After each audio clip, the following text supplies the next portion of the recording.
Assalamualaikum warahmatullahi wabarakatuh. Bertemu lagi bersama saya Mawardis di program TV UB Talk Show. Pada kesempatan bahagia ini kita sudah mengundang seorang narasumber yang merupakan seorang dosen yang berprestasi di Universitas Ubudiyah Indonesia yang pada tahun ini sudah meraih menang hibah pada tahun 2022 ini, dan beliau adalah Ibu Bidan Eva Rosdiana STMKes. Beliau adalah dosen yang berprestasi di Universitas Ubudiyah Indonesia. Mungkin Ibu bisa memperkenalkan diri terlebih dahulu. Baik, terima kasih Bu Mawar. Perkenalkan, nama saya BD Eva Rosdiana SSTMKM. Saat ini saya home base-nya di Prodi S1 Kebidanan. Oke.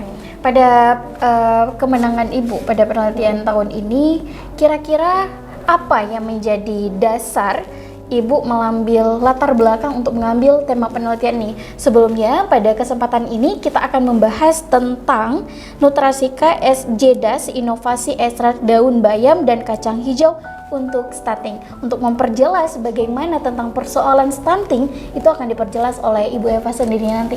Mungkin bisa dijelaskan dulu Bu, latar belakangnya itu apa? Oke, terima kasih Bu Mawar. Sebelumnya judulnya itu bukan kacang hijau ya. Oh iya, tetapi kacang panjang. Oh, kacang panjang, benar berarti. Nah, jadi untuk penelitian kali ini saya beserta tim. Sebenarnya saya ada 2 anggota Bu ya.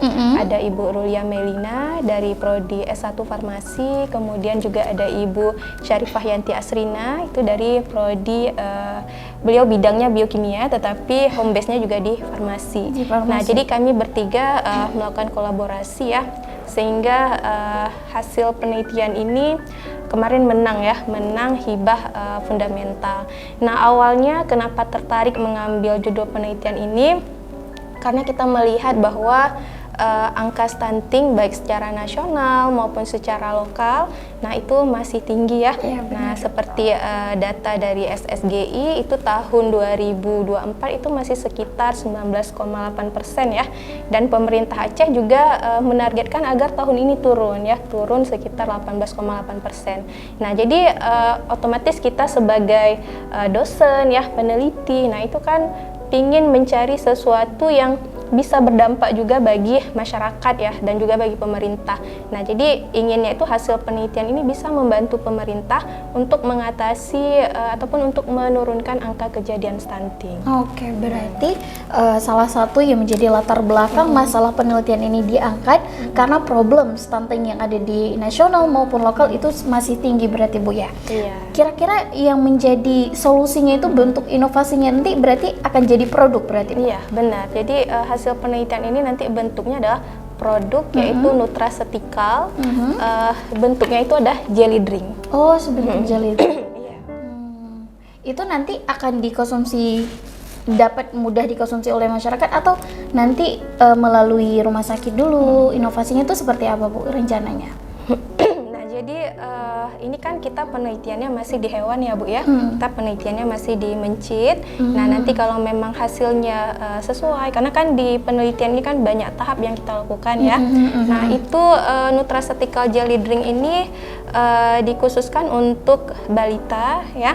Dan sebenarnya untuk orang dewasa juga bisa, karena kan dia bentuknya seperti jelly drink ya. Jelly drink itu kan bisa dikonsumsi oleh anak-anak dan juga boleh orang dewasa. Dan kandungannya itu adalah ekstrak dari bayam dan kacang panjang. Oh, kacang panjang. Sejauh ini proses penelitian atau proses yang sudah dilakukan sampai mana Bu? Kalau penelitiannya kita masih diuji toksisitasnya Bu.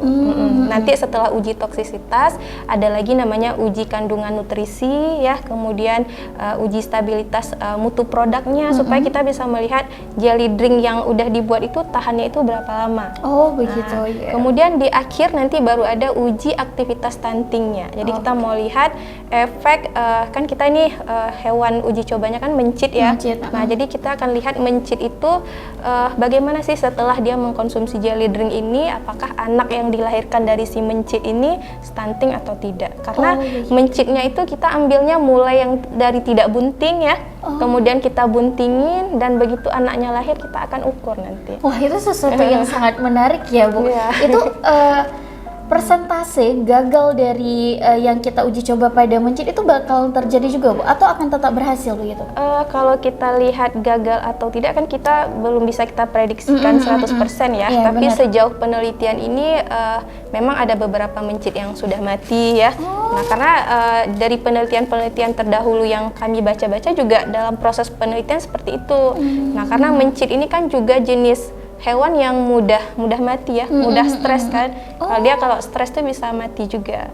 Nah, makanya ketika kita kan nanti kan kita bentuk kelompok ya. Nah, jadi per kelompok itu misalnya nih jumlahnya 5 mencit. Nah, jadi kami lebihin. Jadi kalaupun ada yang mati, masih ada yang ininya sampelnya gitu. Ada alasan tertentu nggak kenapa mencit yang diambil? Karena kan banyak kan hewan di luar sana. Kami baik yang kami tidak mendalami ilmu kesehatan mungkin berpikir akan bertanya-tanya, lah kenapa harus mencit? Mungkin ada hewan lain. Mungkin ada alasan khususnya, Bu? Iya.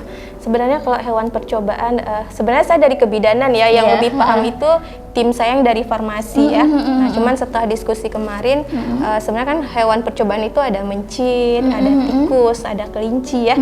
Nah, mungkin dari segi ekonomis, dari segi ekonomisnya juga, kalau mencit itu harganya lebih murah ya, ketimbang 2 hewan percobaan tadi. Oh, begitu.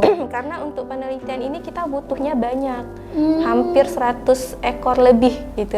Untuk bisa menghasilkan dari untuk itu. penelitian ini. Jadi kalau kita pakai tikus atau pakai kelinci yang harganya lumayan ya, jadi ada pertimbangan ke situ juga. Oke, ada pertimbangan.